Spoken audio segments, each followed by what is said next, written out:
घड़े ने पानी में गोता लगाया, पानी लेने गई है गंगी और पानी रस्सा घड़ा डाला है पानी में, बहुत ही आहिस्ता था, जरा भी आवाज़ न हुई। गंगी ने दो चार हाथ जल्दी जल्दी मारे, घड़ा कुएं के मुंह तक आ पहुंचा। कोई बड़ा शहजोर पहलवान भी इतनी तेजी से न खींच सकता था। गंगी झुकी कि घड़े को पकड़कर जगत पर रखे कि एकाएक ठाकुर साहब का दरवाजा खुल गया। शेर का मुंह इससे अधिक भयानक न होगा। गंगी के हाथ से रस्सी छूट गई। रस्सी के साथ घड़ा धड़ाम से पानी में गिरा और कई क्षण तक पानी में हिलकोरे की आवाज़ें सुनाई देती रही। ठाकुर कौन है पुकारते हुए कुएं की तरफ आ रहे थे और गंगी जगत से कूदकर भागी जा रही थी। काशी प्रसाद जायसवाल की किताब का रेफरेंस बाबा साहब ने दिया है, the revolution and counter revolution में जी, उनकी हिंदू पॉलिटी का रेफरेंस दिया है उस किताब में। लेकिन काशी प्रसाद के जायसवाल के राइटिंग से अंबेडकर गायब हैं। और ये अमूमन मुझे लग रहा है कि उस ज़माने में जो हिंदी साहित्य, मतलब हिंदी साहित्य का समझिए कि मैं समझता हूँ कि वो गोल्डन एरा था। सारे स्कॉलर एक साथ आपको दिख रहे हैं सारे। अंबेडकर उनके राइटिंग से अमूमन गायब हैं, ऐसा क्यों है?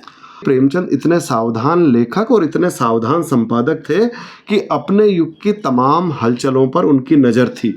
आप अगर भूमिका देखेंगे तो आपको मालूम चलेगा कि मैंने लिखा है भूमिका में ये बात कि जब बाबा साहब अम्बेडकर महाड़ सत्याग्रह करते हैं तब प्रेमचंद भी पानी पीने को लेकर एक कहानी लिखते हैं। ये आकस्मिक नहीं है, उनकी रचनावली भी छपी है, उनकी समग्र रचनाएं छप चुकी हैं। अब ऐसा लगभग कुछ नहीं है जो प्रेमचंद का लिखा हुआ अप्रकाशित हो। 15 कहानियां जी, यही 15 क्यों जी, क्या खास बात है इसमें?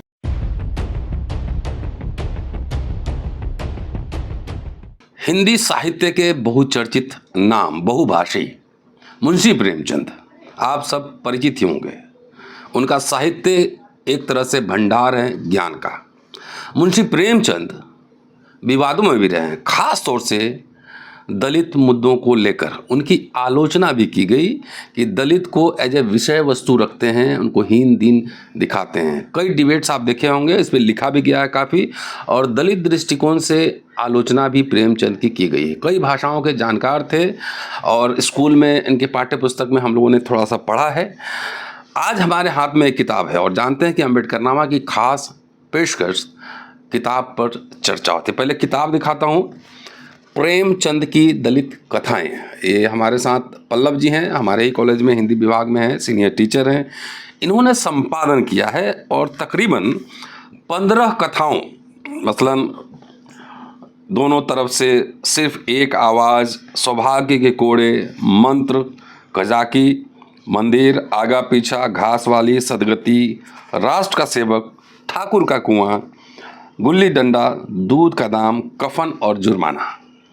15 कथाओं का इन्होंने प्रेमचंद जी की राइटिंग से इसका संकलन किया है और ये राजपाल एंड सन्स दिल्ली से प्रकाशित है। 250 रुपये कीमत है और तकरीबन ये पेज 187 पेज है। 250 रुपये कीमत है, देख लीजिए ये किताब।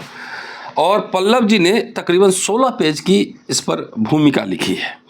इस किताब के बारे में जानेंगे और क्यों इन्होंने इन्हीं कहानियों को चुना, क्या खास बात है। क्योंकि प्रेमचंद के राइटिंग में मतलब गाहे बेगाहे दलित जो विमर्श है वो आता रहता है, लेकिन ये 15 कहानियों को ही क्यों इन्होंने चुना, इस पे चर्चा करेंगे। और भूमिका में इन्होंने जो रखी है, भूमिका क्या है, क्या समझ रहे हैं दलित कथाओं को लेकर, प्रेमचंद को लेकर, और जो प्रेमचंद की आलोचना है दलित विमर्श को लेकर, उस पर इनका क्या टेक है, तमाम ये सब बात करेंगे। स्वागत है पल्लव जी। धन्यवाद। सबसे पहले तो मैं अम्बेडकरनामा और प्रोफेसर रतनलाल जी का आभार व्यक्त करता हूं, जिन्होंने अपने इतने लोकप्रिय मंच पर इस किताब को चर्चा के लिए ज़रूरी समझा। मुझे लगता है कि प्रेमचंद के पाठक तो पूरे भारत में हैं, पूरी दुनिया में जी, लेकिन अंग्रेजी में भी है, सभी भाषाओं में है। लेकिन मेरा विश्वास है कि इस मंच के माध्यम से, इस मंच पर आने से कुछ और ऐसे पाठक भी प्रेमचंद की इन कहानियों को, प्रेमचंद के लेखन से जुड़ेंगे जो अब तक संभवतः प्रेमचंद के लेखन से थोड़ा अपरिचित थे। तो मैं फिर से आभार आपका करता हूँ कि आपने चुना।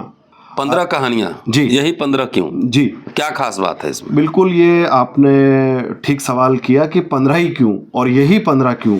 देखिए प्रेमचंद का जो सब सारा लेखन है, प्रेमचंद का जो तमाम कहानी लेखन है, वो अगर हम उनको वॉल्यूम बनाए तो 10-12 वॉल्यूम का वो लेखन है, बड़ा वॉल्यूम है। अभी अच्छा ये बताइए, उनकी संकलित रचनाएं छपी तो हैं? हाँ, उनकी रचनावली भी छपी है, उनकी समग्र रचनाएं छप चुकी है। हाँ। अब ऐसा लगभग कुछ नहीं है जो प्रेमचंद का लिखा हुआ अप्रकाशित हो। अच्छा। बड़ी संख्या में उनकी लिखी हुई चीजें उनके बेटों अमृत राय और श्रीपत राय जी ने सारी चीजों को खोज खाज कर अप्राप्य रचनाएं, असंकलित रचनाएं शीर्षक से छपवा दिया था। बाद में कुछ और विद्वानों, जिनमें कमल किशोर गोयनका जी का नाम सबसे ऊपर है, उन्होंने सारी रचनाओं को इकट्ठा किया, बड़ी मेहनत की, और प्रेमचंद की रचनावली भी अब हमारे सारे पाठकों के सामने उपलब्ध है। तो प्रेमचंद की कोई चीज़ अब छिपी हुई नहीं है। जो आपका सवाल था उस पर आता हूँ कि यही 15 क्यों। देखिए, प्रेमचंद की और भी ऐसी कहानियाँ मिल जाएंगी जिनमें दलित जीवन आया है, जिनमें दलित जीवन की चर्चा हुई है, लेकिन हमको भूलना नहीं चाहिए कि प्रेमचंद का निधन 1936 में हो गया था, और प्रेमचंद गुलाम भारत में पैदा हुए और गुलाम भारत में ही उनका निधन हो गया। उन्होंने काशी प्रसाद जायसवाल के समकालीन थे। बिल्कुल बिल्कुल, काशी प्रसाद जायसवाल के समकालीन थे। उन्होंने भारत का आज़ादी का आंदोलन तो देखा था, लेकिन उन्होंने भारत का संविधान नहीं देखा था। उन्होंने भारत में सरकार और राजनीतिक दलों और समाज के द्वारा जो अस्पृश्यता उन्मूलन और बराबरी के लिए जो संघर्ष भावी समय में किए जाने वाले थे, वो नहीं देखा, उनके बारे में वो नहीं लिख पाए। लेकिन मैं आपको जानकर अच्छा लगेगा, आप तो जानते ही होंगे, बाबा साहब का चित्र उन्होंने छापा था, बिल्कुल छापा था, और मैं यही कहने वाला था आपसे कि प्रेमचंद इतना, आपके सब्जेक्ट में थोड़ा बहुत हस्तक्षेप मैं भी करता रहता हूँ। बिल्कुल बिल्कुल। देखिए, वो मेरा ही सब्जेक्ट नहीं है, वो आपका भी सब्जेक्ट है। साहित्य सबके लिए है, साहित्य खाली हिंदी पढ़ने पढ़ाने वालों की चीज़ नहीं है। अगर वो सचमुच साहित्य है तो वो इतिहास से लगाकर विज्ञान तक के तमाम लोगों के काम की चीज़ है जी। तो डॉक्टर साहब, मैं आपको ये बताना चाह रहा था कि प्रेमचंद इतने सावधान लेखक और इतने सावधान संपादक थे कि अपने युग की तमाम हलचलों पर उनकी नज़र थी। आप अगर भूमिका देखेंगे तो आपको मालूम चलेगा कि मैंने लिखा है भूमिका में ये बात कि जब बाबा साहब अम्बेडकर महाड़ सत्याग्रह करते हैं तब प्रेमचंद भी पानी पीने को लेकर एक कहानी लिखते हैं। यह आकस्मिक नहीं है, ऐसा नहीं है कि उनको कोई इल्हाम हो गया था। इसका मतलब यह है कि प्रेमचंद जान रहे हैं कि इस देश की बड़ी आबादी के साथ में क्या समस्याएं हैं, इस देश की बड़ी आबादी को किन कारणों से दिक्कतों का सामना करना पड़ रहा है, या ये कहना चाहिए कि उनके साथ किस तरह का अमानवीय भेदभाव हो रहा है। और प्रेमचंद उन चीज़ों को अपनी राइटिंग संवेदना है बिल्कुल। और न केवल, एक और बात, प्रेमचंद न केवल रचनात्मक रूप में उन सारे विषयों को उठाते हैं कहानियों में, उपन्यासों में और चीज़ों में, बल्कि संपादक के रूप में जगह जगह टिप्पणियाँ भी लिखते हैं। प्रेमचंद के राजनीतिक सामाजिक लेखन की किताबों को अगर देख लिया जाए, उनके सामाजिक राजनीतिक लेखन को अगर जोड़ दिया जाए तो 3 खंडों में उपलब्ध होता है वो सारा लेखन प्रेमचंद के विचार नाम से। तो डॉक्टर साहब, मैं आखिरी बात ये कहना चाहता हूँ कि जिस राष्ट्रीय आंदोलन को, जिस स्वतंत्रता आंदोलन को अगर हम राष्ट्रीय आंदोलन कहते हैं, तो उस राष्ट्रीय आंदोलन को बनाने में महात्मा गांधी और जवाहरलाल नेहरू के साथ जिन दूसरे लोगों का, साहित्यकारों का योगदान था, उसमें योगदान है, उनमें बाबा साहब अम्बेडकर और प्रेमचंद और ठक्कर बापा और मौलाना आज़ाद जैसे लोगों का योगदान भी तनिक कम नहीं है। इन सब लोगों के योगदान से हमारा आंदोलन, हमारी आज़ादी की लड़ाई सच्चे अर्थों में राष्ट्रीय आंदोलन का रूप लेती है। बाबा साहब का जो चित्र छपा था, वो फोटो मैंने शेयर किया था कभी सोशल मीडिया पे। जी, उनके पत्रिका पे छपा था जी। उस विशेषांक को देखा आपने? मैं माफ़ी चाहता हूँ, उस विशेषांक को तो मैं नहीं देख पाया, लेकिन मैं ये जानता हूँ कि बाबा साहब के काम और बाबा साहब की चिंताओं से प्रेमचंद अपने को जोड़ते थे। उनके बारे में कुछ लिखा है, रेफरेंस है वहाँ पे? सीधे सीधे तो नहीं, लेकिन मिलता है। अम्बेडकर के काम को भी वो जानते हैं, अम्बेडकर के बारे में भी, अम्बेडकर के आंदोलन के बारे में भी वो लिखते हैं। जो उनका प्रेमचंद के विचार अगर आप देखेंगे 3 खंड, राहुल सांकृत्यायन तो लिखे हैं उनके बारे में। जी जी जी जी जी जी, ठीक कह रहे हैं आप, राहुल सांकृत्यायन लिखे हैं। और दिलचस्प ये है कि मैं काशी प्रसाद जायसवाल पे काम कर रहा था, और काशी प्रसाद जायसवाल बहुत रेडिकल स्कॉलर माने जाते थे। काशी प्रसाद जायसवाल की किताब का रेफरेंस बाबा साहब ने दिया है, the revolution and counter revolution में जी, उनकी हिंदू पॉलिटी का रेफरेंस दिया है उस किताब में। लेकिन काशी प्रसाद के जायसवाल के राइटिंग से अंबेडकर गायब हैं। और ये अमूमन मुझे लग रहा है कि उस ज़माने में जो हिंदी साहित्य, मतलब हिंदी साहित्य का समझिए कि मैं समझता हूँ कि वो गोल्डन एरा था। सारे स्कॉलर एक साथ आपको दिख रहे हैं सारे। अंबेडकर उनके राइटिंग से अमूमन गायब हैं, ऐसा क्यों है?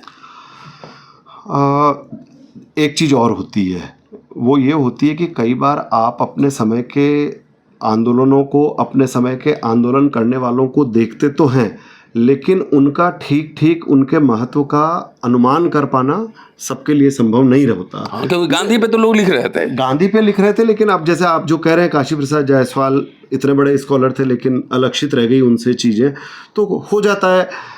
इसी तरह से मैं ये बात मानने में मुझे तो कम से कम कोई संकोच नहीं है कि प्रधानमंत्री वीपी सिंह के प्रधानमंत्री काल से पहले हिंदी पट्टी में भी कितने पढ़े लिखे लोग बाबा साहब अम्बेडकर को एक स्कॉलर के रूप में जानते थे। तो इसका मतलब ये है कि हमारे यहाँ या हमारे समाज में या हमारी समूची शिक्षा व्यवस्था में या हमारी ज्ञान परंपरा में, जो भी आप कह लीजिए, तमाम चीज़ों में कहीं एक थोड़ी सी खाई है, विचार की, व्यवहार की भी खाई है, तो कहीं देखने समझने और चीज़ों को उतारने की भी खाई है। विद्वता कॉपीराइट है एक तरह का।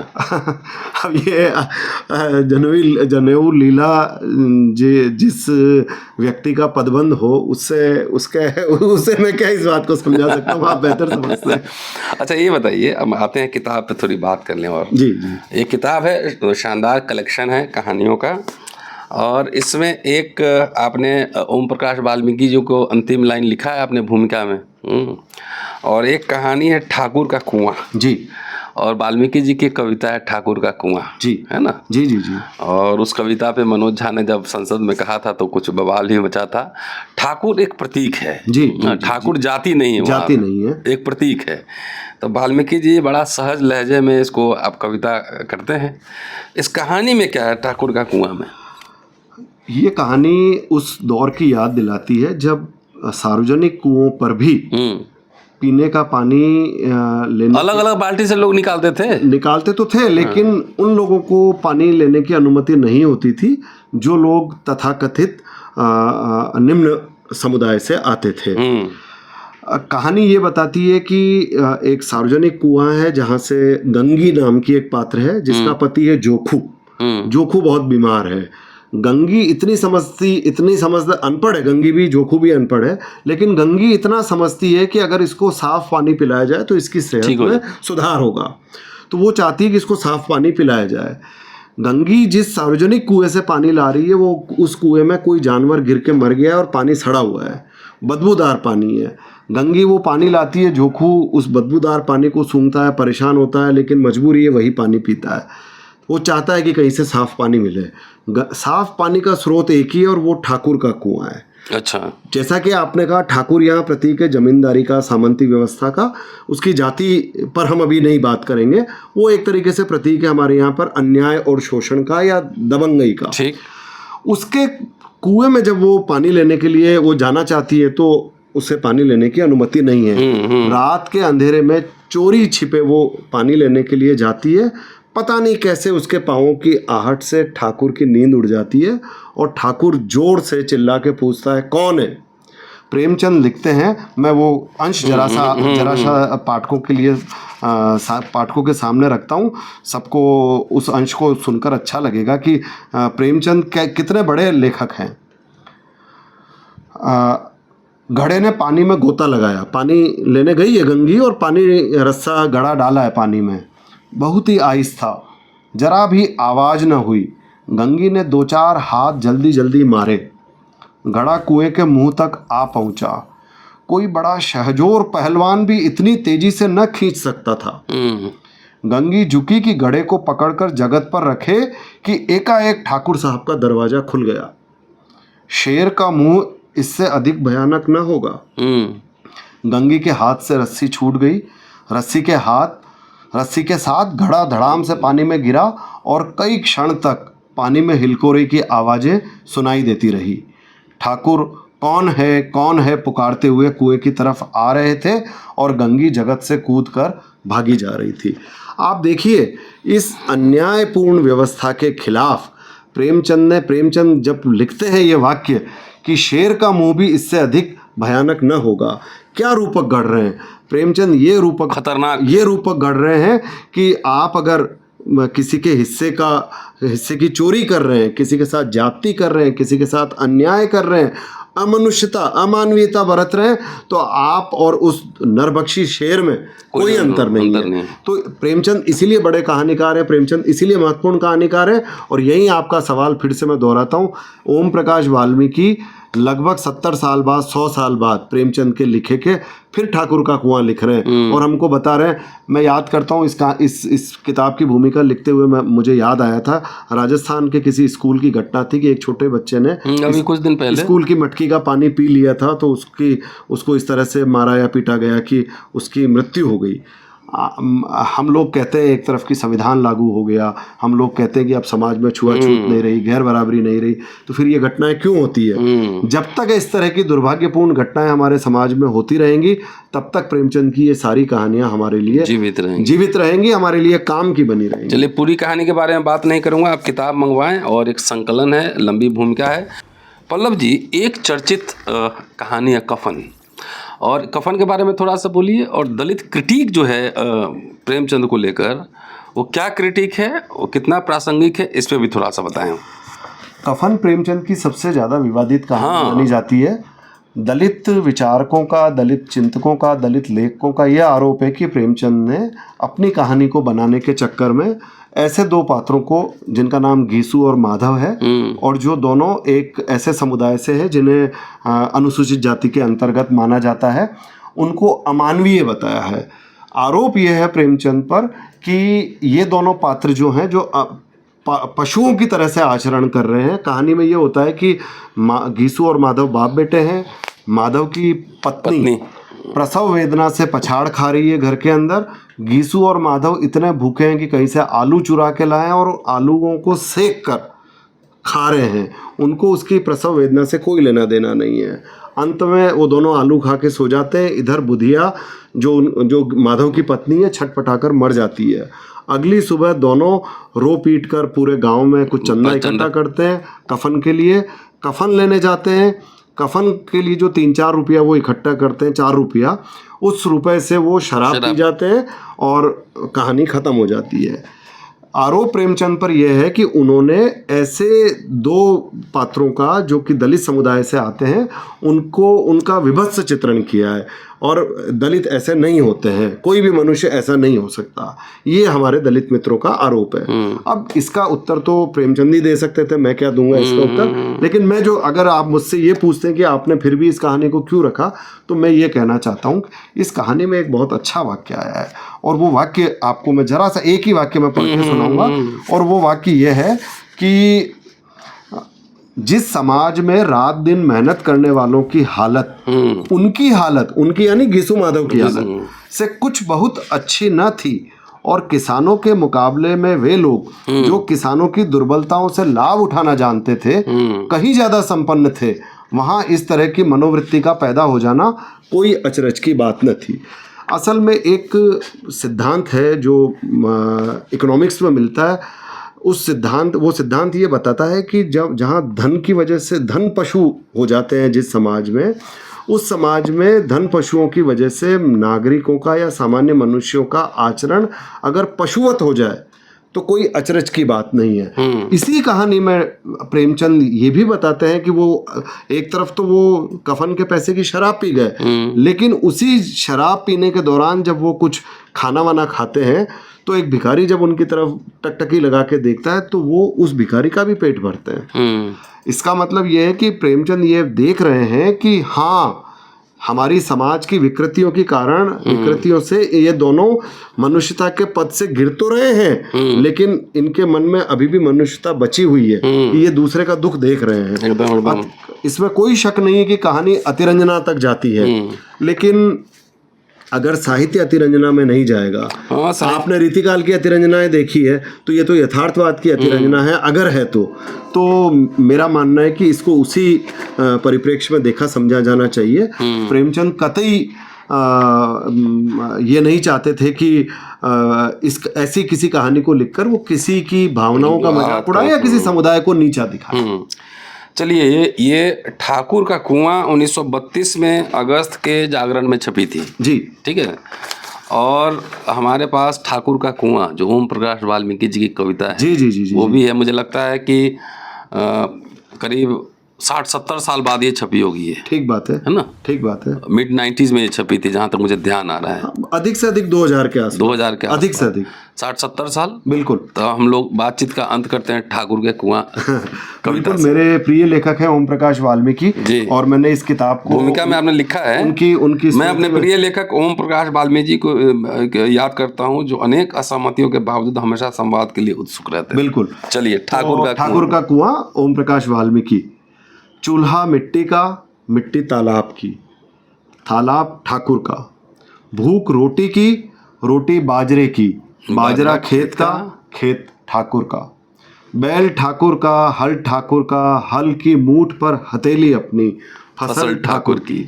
कुआं ठाकुर का, पानी ठाकुर का, खेत खलिहान ठाकुर के, गली मोहल्ले ठाकुर के। फिर अपना क्या, गांव, शहर, देश। तो वाल्मीकि जी की इस कविता के साथ हम और अंबेडकर जब गांधी से मिले थे जी, तो उन्होंने कहा था, mister Gandhi, I have no homeland. और कोई भी स्वाभिमानी दलित इस देश पे गर्व नहीं कर सकता। अंबेडकर का स्टेटमेंट है गांधी के सामने। मैं ये कह के बात ख़त्म करूँगा कि प्रेमचंद का साहित्य, बाबा साहब अम्बेडकर के विचार और हमारा संविधान, तीनों मिलकर अगर ये कोशिश करें और ऐसा समाज बनाएं कि कोई भी इस देश में रहने वाला कोई भी व्यक्ति, चाहे वो दलित हो, चाहे मुसलमान हो, चाहे पिछड़ा हो, चाहे अल्पसंख्यक हो, वो इस देश में रहकर गर्व करे और ये देश हमारा सबको समान अवसर दे सके, इस कामना के साथ मैं इस बातचीत को शुक्रिया पल्लव जी, बधाई है। और पल्लव जी ने 3 किताबें एक साथ प्रकाशित की हैं। एक अगली किताब पर जो चर्चा करूंगा बाद में, प्रेमचंद की व्यंग कथाएं और प्रेमचंद की स्वतंत्रता संग्राम कथाएं।